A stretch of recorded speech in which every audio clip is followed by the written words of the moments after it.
자, 이제 26회 이제 2교시 문제 있어요. 자, 문제 박스를 딱 보시면, 자, 양가로 1번에 근로자 갑에 대한 해고는 정당한지를 설명하라. 갑에 대한 해고예요. 근데 해고가 정당하냐? 해고는 징계해고일 가능성이 높다 그랬죠. 일단 문제 딱 보고 사유의 정당성, 절차의 정당성, 양정의 정당성 나올 가능성 있다. 하지만 양정은 남용이라는 단어가 판례에 나왔을 경우 이게 어떤 사례인지 아직은 모르지만 이렇게 머릿속에 넣고 목차 잡기가 곤란하다라고 했을 때는요. 이렇게 가면은 거의 맞아요. 깔끔해지고.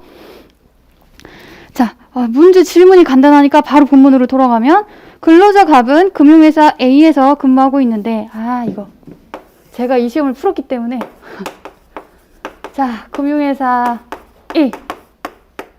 A에서 근무하고 있다. 근로자 갑이 고객으로부터 금품을 수수했다라는 투서를 받았어요. 금품 수수. 수서. 갑이. 자, 그리고 A사는 고소를 했다. 그래가지고 고소를 했어요. 갑이 금품을 수수했으니까. 그리고 A사가 고소했다. 그리고 2015년 11월 말경. 날짜가 그렇게 중요한 건 아니고요. 자, 검찰은 고객으로부터 금 1,000만 원을 받은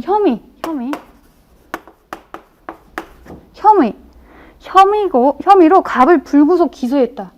혐의가 있어서 그냥 기소한 거예요. 구속하지 않고 기소한 거죠. 감금 안 당했다는 얘기예요. 그러나 근로자 갑은 재판 절차에 변호사 선임해서 무죄를 주장하고 있다. 무슨 말이냐? 혐의만 있고요. 다투는 중이란 얘기예요. 이 사람이 진짜 죄가 있는지 몰라요. 자, 형사재판이 진행 중. 2016년 1월 말경 A사는 갑에 대해 징계 절차를 개시해서 해고를 결정하고 말경 징계 절차를 개시했죠. 개시 해고로 결정했다. 해고 결정. 그 사유와 시기를 서면 통지했다. 자, 서면 통지했네요.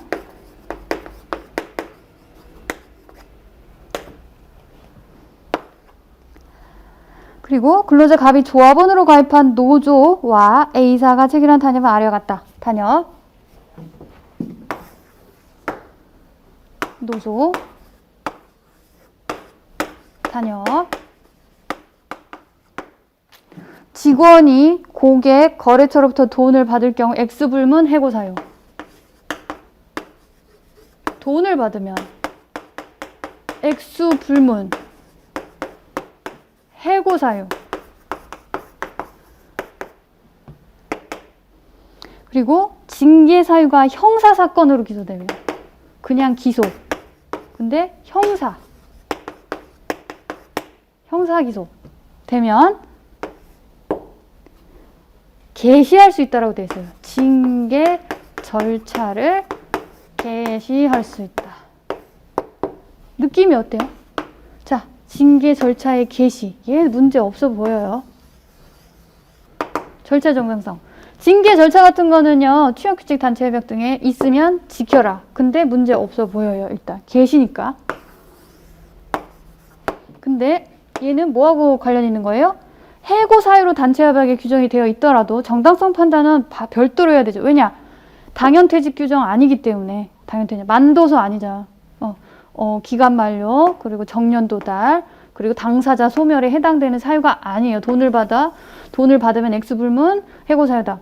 요 사유는요. 당연퇴직 사유가 아니에요. 따라서 23조 1항에 정당한 이유가 있는지, 즉 해고 사유의 정당성, 사유의 정당성을 봅니다. 사유의 정당성. 자, 한편 요거는 양가로 2번 문제일 것이고, 자, 그렇게 해서 문제로 들어갈게요. 제1문. 자, 근로자 갑. 해고의 정당성에 대해서 물었다고 했죠. 자, 사유.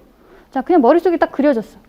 사유 쓰면 돼. 논점의 정리 잘 정리해서 사유. 저게 중요할 것이고, 요거를 판단해야 되겠죠. 이게 정당한 건지. 과연 근로자 갑이 고용관계를 계속할 수 없을 정도로 근로자 측에 귀책 사유가 있는 것인가를 판단을 하는데 느낌적인 느낌 봅시다. 일단 그래 보여요? 지금 징계 사유는 해당될 수 있다는 것에 대해서는 의문이 없어요. 징계 사유에 해당될 수 있다라고는 생각이 되어져요. 그런데 확실하지가 않아요. 투서를 받았고 혐의만 있고 다투는 중이었어. 이건 징계할 수 있는지조차도 아직은 불분명해요. 비위행위가 확실하게 있어야 되잖아요. 혐의만 가지고 할 수는 없잖아요. 확실히 사유의 정당성이 있어 보이고요. 혐의만 받았다는 사실, 그리고 이거 징계 절차, 해고 절차의 정당성은 문제 없어 보이고 변론으로 하고, 그리고 양정의 정당성에서 문제 있어 보인다. 같이. 아다르고 어다르다고 양정의 정당성 같이 다뤄질 수 있는 부분이기도 하다고 했어요. 남용이라고 판례가 언급을 한다면 양정이라고 빼서 언급하는 것도 나쁘지 않다고 했고. 자, 논점의 정리. A사는 갑이 고객으로부터 금품을 수수했다는 투서가 접수되는 갑을 고소하고 형사재판으로 범죄 혐의 다투던 중 단협에 징계 개시 가능 조항과 해고사유 규정에 근거해서 징계 절차를 개시해서 해고했다. 자, 갑에 대한 해고 정당하려면 여기 써있죠. 사유 양정 절차 정당성 모두 있어야 된다. 자, 당연퇴직 사유에 해당하지 아니하므로 근로자 측 책임 있는 사유로 볼 만큼 징계 해고의 사유의 정당성이 인정되는지, 사유의 정당성이 인정되는지, 그리고 단협 조항의 준수는 절차 변론으로 하고 맞다, 저거는 준수하는 게 맞다 이거예요. 저는 이거를 검토하지 않았어요. 자, A사 해고 처분이 징계권 남용인지 해고 양정의 정당성에 문제가 된다. 양정을 따로 빼기는 했어요. 어차피 요게 중심적으로 검토되어야 할 부분이고 남용이라고 언급을 했어요. 판례가. 그래서 징계 해고의 정당성 판단, 징계 해고 의의 들어가고요. 일단 거의 징계 의의 적는 사람도 있는데 그것도 맞아요. 징계 의의 적어도 되고요. 양정의 정당성. 어차피 징계받을 사유인데 해고 사유까지는 아니다. 뭐 되는 건 다 적어도 상관없어요.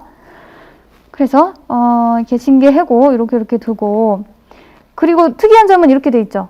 15페이지 그 2번 양가로 1번 징계해고에 의유에서 하나 둘 셋 넷 다섯 번째 줄 보시면 끝부분에 징계해고의 경우에는 제재에 관한 사항은 취업규칙 필요적 기재 사항이다. 해고 절차적 규정 두는 경우가 많다. 단체협약에 이렇게 절차적 규정 두는 거 문제 안 된다 라고 암시했어요. 자, 양가로 2번에 단협 취규상의 해고 사유 정당성. 근기법 이수한조 1항 정당한 이유. 그죠? 정당한 이유. 그리고 밑줄 보면 정당한 이유가 있는 경우에 한해서 효력이 인정된다. 해고 효력이 인정된다. 따라서 정당한 이유 검토해야 된다. 판례가 설시하는 정당한 이유는 객사고의 근책사다. 이렇게 설시를 해줘야겠죠. 밑줄 부분 보면 그게 적혀 있고. 자, 그리고 반가로 2번에 정당한 이유 판단 기준. 이게 판례 문구들이고, 뭐 사업 목적 성격 왜 적어야겠어요? 이거 왜 적어야 돼요? 금융회사라고 했잖아요. 뭐 돈을 금품을 수수해서 신뢰관계, 투명성, 돈에 대한 투명성 이런 것들, 이런 거 공정성 이런 것들 때문에 이거를 적어야 돼요. 사업 목적, 성격, 사업장 여건, 근로자 지위, 담당 직무 내용, 비위행위 동기 경위, 위계질서 문란 위험성. 이렇게 돈을 자꾸 받으면 위계질서 문란 뭐 그런 거 없냐 이런 식으로 뭐 쓸 수 있겠죠? 종합 검토 판단한다. 자, 이 각주 13번 판례가 사례가 된 거예요 지금. 징계 절차 정당성. 자, 절차, 이것도 판례예요, 판례. 정확히 이런 문구가 적혀 있고, 단협 등에서 징계의 특별 절차를 요하는 것으로 규정되어 있으면 그 절차는 실체적 징계 사유 전부, 분호 해당 여부 불문하고요. 있으면 지켜야 되는 유효 요건이라는 거예요. 그래서 저 판단 안 했어요. 이 판례를 넣으면서. 근데 아닌 걸로 쓸 수도 있어요. 아닌 걸로 쓸 수도 있어요. 징계의 절차적 정당성 따로 따지는 것도 가능해요. 근데 저는 이 판례 원용하면서 지금 이렇게 변론을 하고 넘어갔어요. 자, 양가로 4번의 징계 양정의 정당성. 징계권 남용했는지. 자, 정당한 징계 사유가 있어도요. 그래, 징계 사유까지는 되는 것 같아. 이게 해고 사유로 규정이 돼 있더라도요. 여러분들은 그래, 징계 사유는 맞을 것 같지만 해고인지는 문제일 것 같아. 그러니까 직관적으로 여러분들이 이게 약간 상식적으로 생각해 볼 필요도 있다라는 거예요. 남용해서는 안 된다. 남용해서는 안 된다. 판례 문구. 자, 각주 15번. 요거는 교수님 그 교과서에 써져 있는 내용이에요. 징계 사유에 해당하는 비위행위 종류, 정도, 반복성, 직장지서, 영향 등 비춰서 상당해야 된다. 그리고 자, 두 번째 문단에 두 번째 줄 보면 어떤 처분을 할 것인가는 원칙적으로 징계권자 재량이다. 근데 재량은 권리죠. 재량권이죠. 요거 남용하면 안 된다. 그렇게 써져 있는 거예요. 그 다음 줄.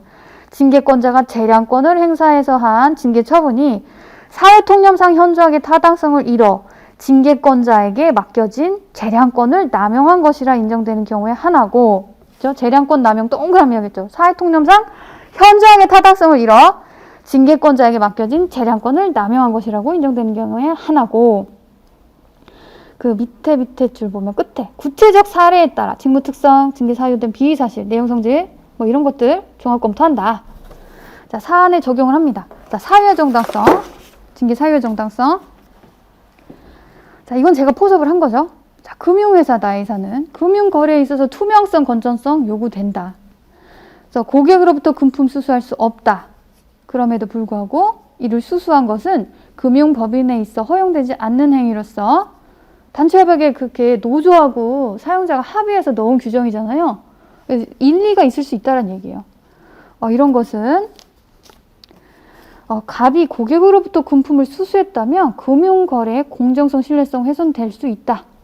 금품 수수 액수의 다과를 묻지 않고 회사와 신뢰관계가 깨진 것으로 볼 수 있어 사회통념상 고용관계를 계속할 수 없을 정도의 갑의 귀책사유가 인정된다고 볼 수 있다. 여러분, 제가 해고 사유가 된다라고 쓰진 않았어요. 그러니까 징계 사유는 될 수 있다라는 걸 다시 한번 재언급해도 좋아요. 귀책 사유가 인정된다고 볼 수 있어서 징계 사유는 될 수 있다. 이렇게 되면 더 완전할 것 같아요. 의미가 전달돼야 되니까. 자, 징계 절차의 정당성은 형사사건 기소, 개시할 수 있다. 이는 소명기회, 변명기회 부여하는 것으로 사용자가 사실 이게 진짜인지 아닌지 들어보면 좀 드러나지잖아요, 사실은. 그런 기회를 부여하고 사용자가 징계를 할 때 공정성 기하고, 우리 참공남 외운 적 있죠? 참여를 통해서 사용자가 공정성을 기하고 근로자가 참여를 하면서 공정하게 얘기를 들어보고, 그리고 재량권, 인사권, 재량권, 징계권 남용을 이제 방지하는 거 참공남이라고 외웠었어요. 남용 방지 위한 절차다. 그러면서 남용으로 넘어가면 아주 근사하죠. A사는 단협에 근거해서 갑이 형사사건 기소되자 개시했고 그 시기 서면 통보했다. 징계 절차상 하자는 없다. 해고 사유 시기 서면 통보했다. 이렇게 돼 있는데 일단은 이 부분은 고쳐도 돼요. 징계 절차를 개시했다. 뒷부분은 지우세요. 해고 사유를 서면 통보해 징계 절차 사유 하자. 해고 사유의 해고 사유의 사유와 시기를 서면 통보했다. 요거를 지우세요. 자, 징계 절차를 개시하였고 징계 절차상의 하자는 없다. 그렇게 어울리지가 않는 문장이 멋대로 들어가 있어요. 자, 갑에 대한 징계 양정의 정당성. 자, 검찰이 금품 수수 혐의로 갑을 불구속 기소. 그러니까 구금은 안 한 거예요. 고용은 제공할 수가 있는 상태예요, 사실은. 아니, 근로는 지금 제공할 수 있는 상태예요. 구속되지 않았어. 갑이 무죄를 또 주장하고 있어. 그리고 자, 형사재판에서 이를 다투고 있는 중이기 때문에 단지 갑이 고객으로부터 금품 수수했다는 투서만으로, 혐의만 있다는 사실로 징계 해고로 나아간 거면 혐의만으로 징계를 받은 것이어서 무죄 추정 원칙에 반한다. 따라서 A사가 단지 투서만 이유로 징계 해고했으면 징계권 남용에 해당하거나 사회통념상 고용관계를 계속할 수 없을 정도로 갑에게 책임 있는 사유가 인정되지 않는다. 징계 해고한 것으로서 징계 양정의 정당성이 부정된다. 결론은 A사가 단지 투서만을 이유로 징계 해고라면, 자, 여기에다 그 문구를 넣으면 좋겠죠. 단체 협약 조항에도 불구하고, 왜냐? 단체 협약 조항은 해고 사유다 라고 적혀 있으니까. 단체 협약 조항에도 불구하고 징계권 남용에 해당하거나 정당한 이유 없이 해고한 것으로서 부당해고에 해당한다. 이렇게 되어 있지만 정당한 이유를 다시 판단을 했더니 징계 양정에 있어서 남용이 있어서 징계 사유는 될 수가 있을 가능성은 있지만, 그리고 다시 앞쪽으로 돌아와서요. 15쪽. 좀 양가로 1번에 징계 사유 정당성 있죠. 그 3, 사안에 적용해서 귀책 사유가 인정될 수 있다고 본다. 여기에다 부기 반드시 해야 돼요. 반드시. 사유의 정당성. 징계는 가능할 것으로 보인다. 그렇게, 그 정도. 근데 해고까지 나아가면 안 되는 거예요. 해고할 정도로의 귀책 사유로 보이지 않는다로 마무리하는 거다. 자, 그렇게 했고, 이제 16페이지에 있는 물음 2인데, 문제 다시 볼게요, 문제. 14페이지에 있고, 자, 양가로 2번 물음 2 보면 근로자 의뢰 퇴직금 지급 청구의 정당성에 대해 설명하라. 이거 로노에 우리 특강할 때도 이 판례를 했었어요. 진짜 이 사용자가 퇴직금을 줄 생각이었는지, 아니 임금인데 퇴직금 명목으로 준 건지, 그래서 약정이 진짜 퇴직금 분할 약정인지, 만약에 그러하다면 그럴 경우에만 사실상 퇴직도 안 했는데 지급한 것이니 법률상 원인이 없어서 부당이득 반환 청구권 사용자가 행사할 수 있다. 그런 법리였어요. 자, 순서대로 잘 볼게요. 그 문제다 이게. 자, 판례가 익숙한 사람들은 퇴직금 지급 청구의 정당성 이게 보고 딱 봤더니 앞에 한 편 거기 붙어 있죠. 박스 아래. A사는 모든 근로자들과 1년 단위 연봉계약을 체결했다. 연봉계약서에는 기본급, 수당, 상여금. 자, 1년 단위로 연봉계약서를 체결을 해요. 근데 기본급, 수당 및 상여금 하고 별도로 기본급, 수당 및 상여금 들어갈 거 다 들어가 있죠. 그쵸? 줄 거 다 줄 거. 그리고 나서 별도로 1년에 1개월 평균 임금, 상당, 퇴직금 12개월로 분할 지급한다.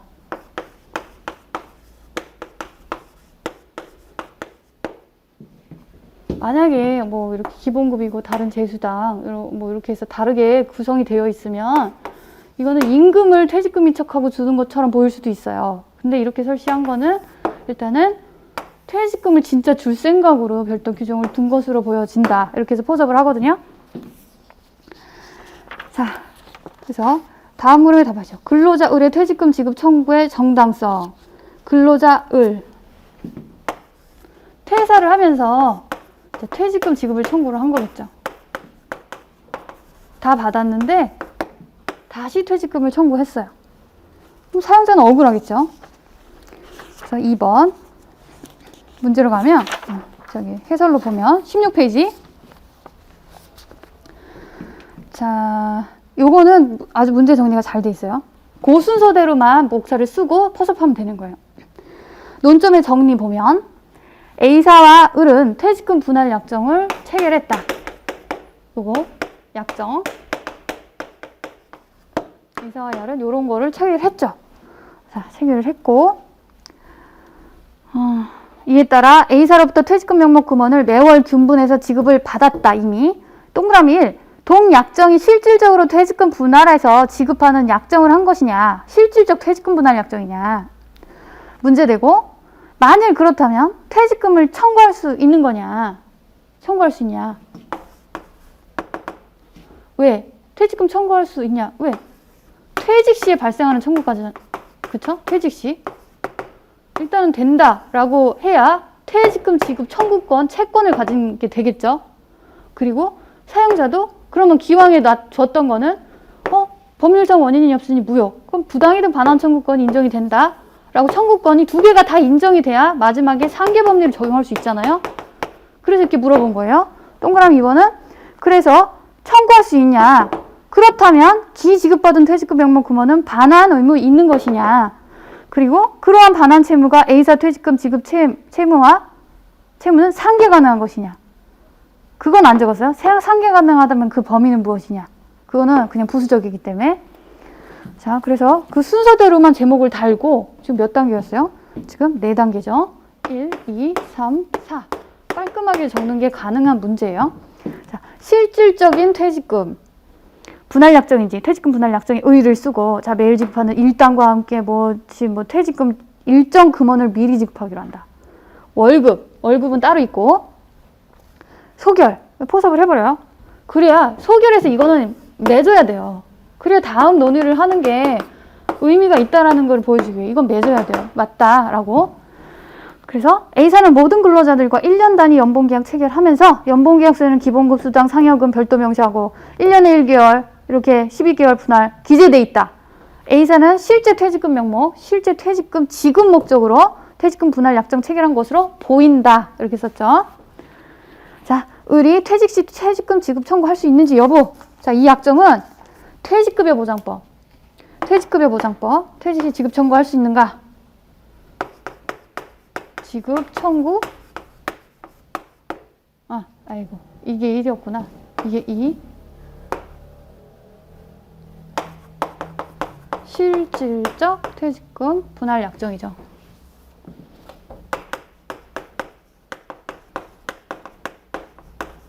청구할 수 있냐? 그러면은 반환 청구 할 수 있냐? 상계할 수 있냐?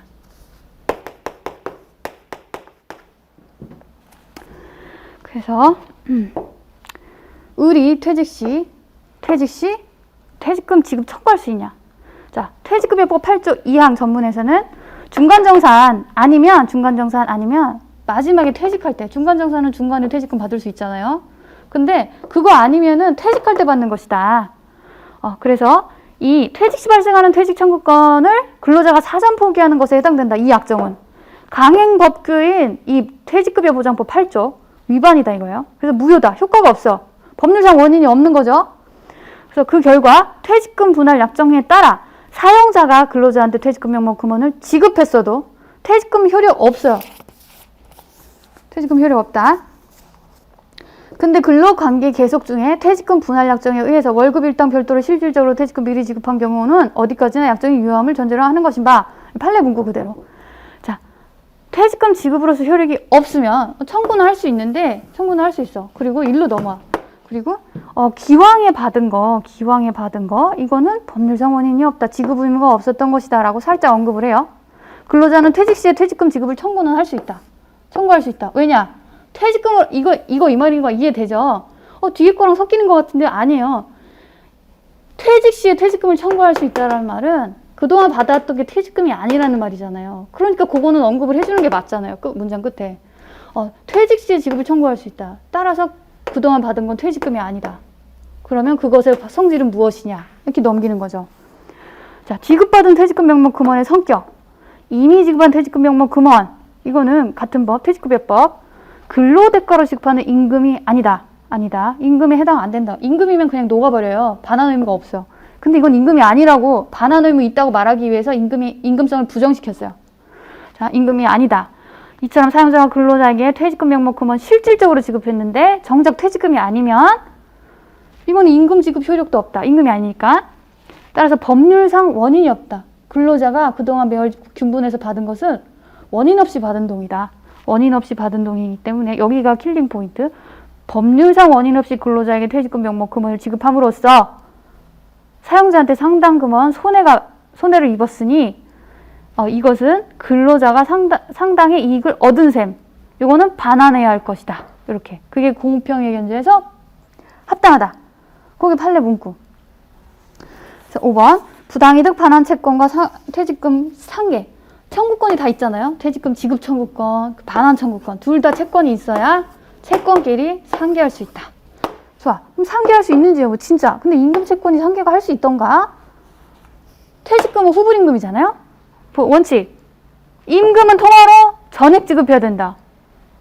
따라서 임금 채권 상계 원칙적으로 안 된다. 원칙. 이거는 뭐 취지. 퇴직금도 마찬가지다. 이렇게 맺고 예외적 상계 허용, 조정적 상계 그 법리가 들어가요. 다만 계산차고 임금 초과 지급. 자, 계산차고 임금 초과 지급은 이 경우하고 다르죠, 지금. 계산차고 초과 지급은 이 경우하고는 다른데 그 법리를 마찬가지로 적용할 수 있다라고 결론을 내리는 거예요. 그러면 계산차고 임금 초과 지급 그게 뭔지 설치가 되어 있고요. 뭐 퇴직한 다음 재직 중 받지 못한 임금 청구. 재직 중에 청구해도 상기권 행사에 자, 시시금방이라고 했었죠. 시시금방. 이건 금액 방법이고 이건 시기. 이것도 시기. 이건 어떤 시기? 자, 초과 지급 시기, 상계권 행사 시기, 임금 정산 조정 실질을 잃지 않을 만큼 근접, 그리고 나아가 상계 금액, 그리고 방법, 미리 예고하는 등 근로자의 경제 생활을 헤아려는 것. 이 두 개의 취지는 근로자의 경제생활 안정을 해칠 염려가 없어야 돼. 뭐 시기도 마찬가지고. 그리고 자, 위 초과 지급한 임금 반환 청구권 자동 채권으로. 자, 사용자의 반환 청구권이 자동 채권이라는 거예요. 자, 자동 채권은 상계권자의 채권을 말하니까 사용자의 채권이 맞죠. 부당이득 반환 채권을 자동 채권으로 하여 그 근로자의 퇴직금 지급 청구권과 상계할 수 있다. 퇴직금 채권과 상계할 수 있다. 말이 되죠? 이러한 법리는 이미 퇴직금 명목 금원 지급했으나 퇴직금 지급 효력 없어 금원 상당 부당이득 요 사례에 적용이 된다. 상계할 수 있다. 그래서 상계 오케이. 그렇다면 범위는 민지법, 민사집행법에 따라 그리고 조문이 생소한 조문이 2개가 등장을 해요. 민지법. 요거까지 쓰게 될 일이 있을지 모르겠지만 외워두세요. 몇 개 없잖아요. 우리가 생소한 법조문을 쓸 일이. 자, 민지법 몇 조, 그리고 민법 몇 조. 2개 조문을 반드시 써야 돼요. 이 범위를 설치할 때는. 왜냐? 압류채권, 압류금지 채권.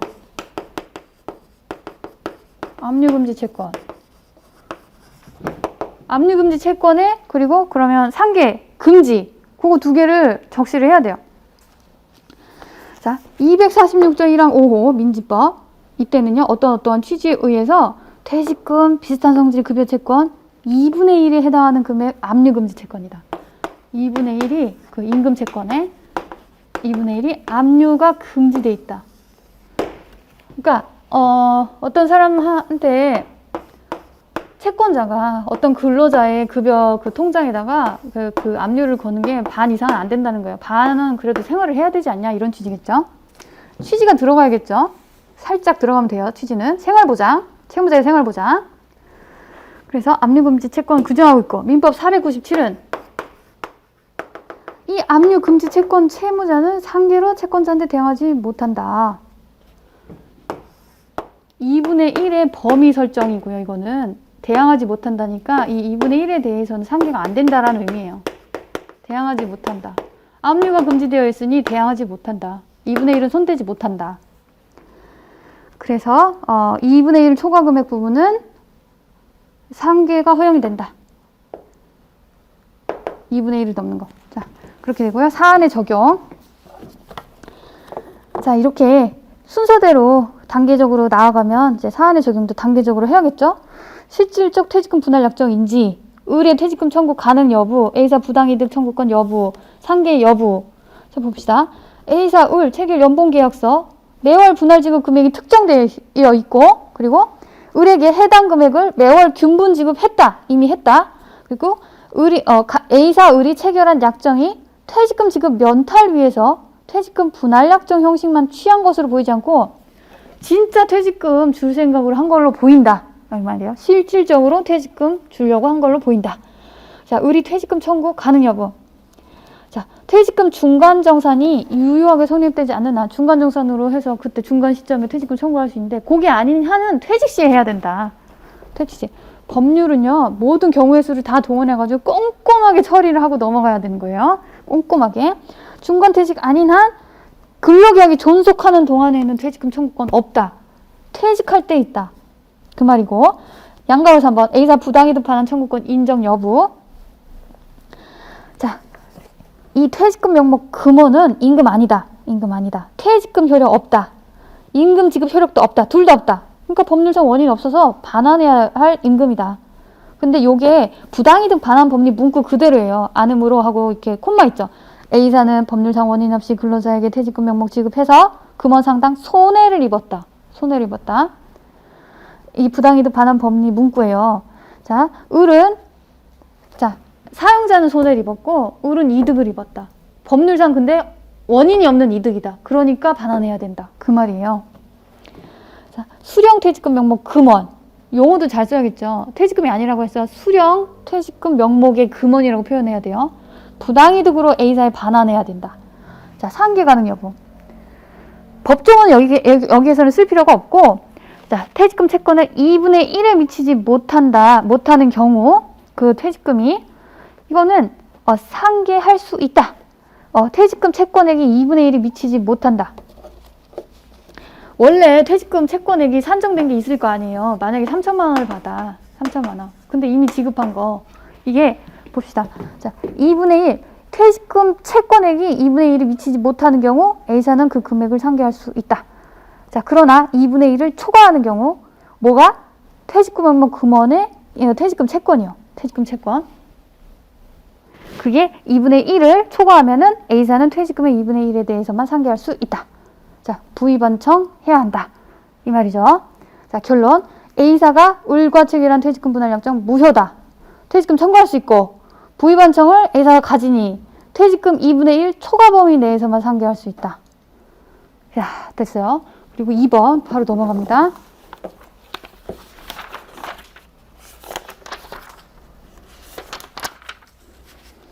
자, 2번 14페이지로 다시 돌아와서 박스 안에 있는 2번 보면 공기업인 비사 보수 규정 따르면 공개 채용을 통해서 입사한 정규직 사원.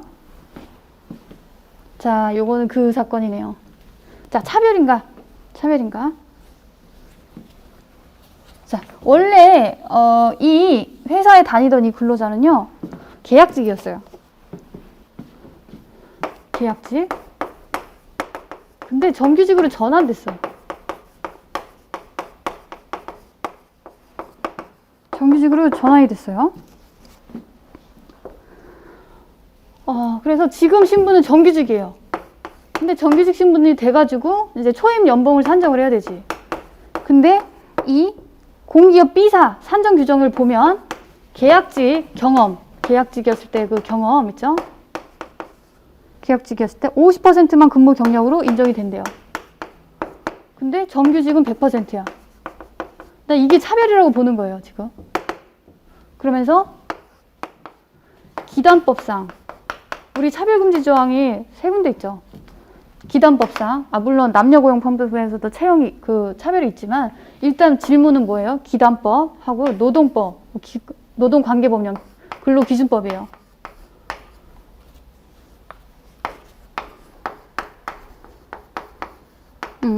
자, 기단법 그리고 근로기준법상 차별처우 금지 규정이 위반된다고 주장한다. 정당성 있냐?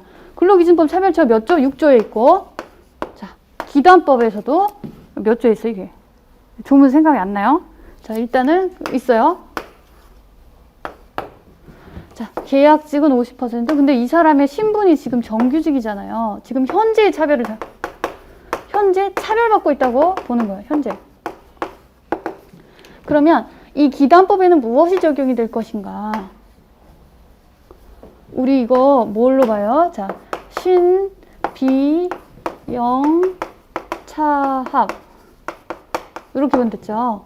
이게 본안전, 판단, 본안, 판단. 그죠? 본안 전 판단에서 신청인 적격이 있어야 돼. 이게 해결이 돼야 본안으로 들어갈 수 있어요. 근데 이 사례는요, 지금 신청인 적격이 없어. 그래서 이거에 대해서 언급을 하지 않아요. 여기에서 지금 까였으니까. 그러니까 그걸로 간단하게 처리를 할 수 있는 부분이고요. 그리고 여러분, 조금 뭐랄까? 각 교시당 2번 문제는요. 여러분 시간이 좀 부족하다고 보시면 돼요. 대체적으로. 보통 많이 남으면 20분이 남고요. 15분에서 20분 사이로 해가지고 쓸 수 있는 분량의 문제들이 나온다라고 생각하면 돼요. 따라서 3페이지 반 정도 써도 돼요. 정말 시간 없다 그러면 3페이지까지 괜찮아요. 나쁘지 않아요. 4페이지를 쓰는 게 좋지만 3페이지까지도 괜찮다. 2페이지는 너무 적고요. 3페이지까지 괜찮아요. 그래서 아주 복잡하고 무식한 문제를 이문에 주지는 않아요. 보통. 복잡한 거 앞에 주지. 그래서 신비영업자. 이거는 자 가지 않아요. 그러면 여기에서 설시를 잘해야 되는 거예요. 요거를. 그리고 이 근로기준법 6조는요. 여러분 성국신사. 그거 기억나죠? 성별, 국적, 신사, 신앙, 그리고 사회적 신분. 뭐가 문제될 수 있을까요? 성국신사 중에. 사회적 신분이 해당되는지 여부.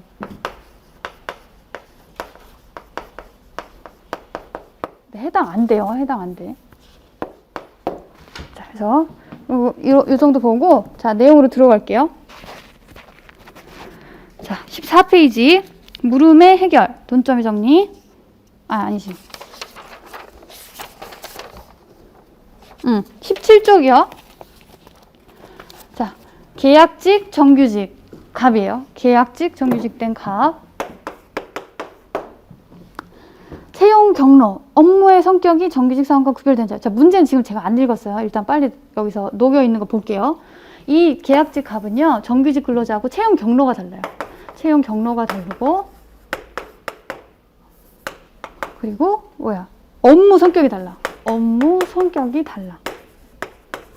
근데 요게 좀 주요하게 작용을 해요. 그래서 다른 계약직. 그래서 앞에 설치를 해줬어요. 논점에 정리해서 일부러 넣은 거예요. 성격이 정규직 사원과 구별되는 자이다. 자, B사의 보수 규정은 공개 채용 입사 정규직 직원과 계약직 직원 정규직, 계약직에서 정규직으로 전환된 직원의 초임 연봉 산정 방법에 차별처가 있다고 주장했다. 자, 기단법 8조 1항이네. 기단법 8조 1항. 이거 금기법 6조에 위반되는지 문제된다. 그렇게 물었으니까. 자, 첫 번째. 계약직일 때의 차별이 아닌, 아예 제가 이렇게 녹여 쓴 거죠. 계약직일 때 차별이 아니라 지금 정규직 신분으로서 차별을 다투고자 하는 경우 B사에 대해서 기단법상 차별 시정 신청권자에 해당되는지가 문제되고 거기서 깔 거 아니까 우리 더 이상 나아갈 수가 없어요. 오버해서 여기서 신비영차합 다 쓰면은 안 돼요. 왜냐면 그거 다 설치한 다음에 근데 신청권자가 아니다. 쓸 필요가 없는 부분이잖아요. 그렇죠? 다 아닌데. 그리고 두 번째, 갑이 공개 채용을 통해서 입사한 정규직 직원과 본질적으로 동일한 집단인지가 문제된다. 정규직으로 직원과 본질적으로 동일한 집단인지. 요게 포인트라고 그랬죠. 동질의 집단. 근데 동질의 집단이 아니라고 본 거예요. 헌법재판소가. 급할래 묻고 있어. 자, 기단법상 차별처 금지 규정 위반 여부. 이거는 간단해요. 차별시정 신청권자인지만 보면 되니까. 근데 그걸 제가 좀 녹였어요. 본안전, 본안 어쩌고. 자, 계약직, 정규직 전환돼서 더 이상 계약직이 아닌데 계약직일 때의 차별이 아니라 현재의 차별 다투고자 하는 경우 B사에 대해서 기단법 차별처 금지 규정 위반을 주장할 수 있는가 문제된다. 자, 즉 본안전 요건으로 신청권자. 여기 있죠. 신청권자. 자, 본안전.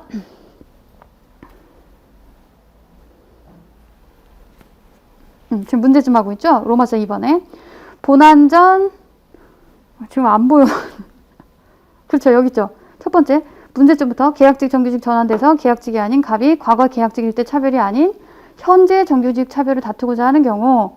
자, 이 본안전으로 신청권자. 본안 요건은 비영합, 비영차합, 비영차합. 이렇게 있죠.